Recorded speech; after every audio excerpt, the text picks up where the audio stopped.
আগামীকাল থেকে পর্দা উঠছে ইন্ডিয়ান প্রিমিয়ার লিগের। আসন্ন এই আসরে বাংলাদেশ থেকে কোনো ক্রিকেটার দল পায়নি। তবে নিলামে কোনো বাংলাদেশি দল না পেলেও সম্প্রতি তাসকিন আহমেদের সঙ্গে যোগাযোগ করেছে লখনৌ সুপার জায়ান্টস। তবে তাসকিনকে সরাসরি প্রস্তাব দেয়নি দলটি। তাদের স্কোয়াডে একাধিক পেসার চোটে পড়েছেন, তাই সেই পেসারদের পাওয়া নিয়ে শঙ্কা তৈরি হয়েছে।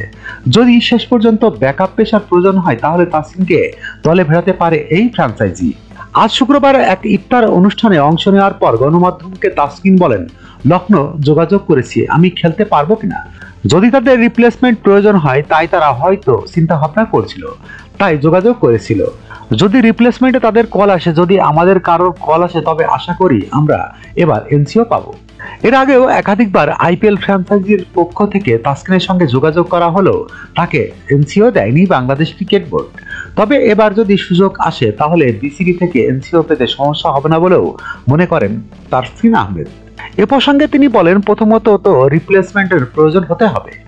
যদি প্রয়োজন হয় তখন আল্লাহর রহমতে ফিট থাকি, তখন এনসিও চাওয়ার ব্যাপার আসবে। যদি আমরা কেউ দল না পাই সেক্ষেত্রে এবছর এনসিওর সমস্যা হবার কথা না।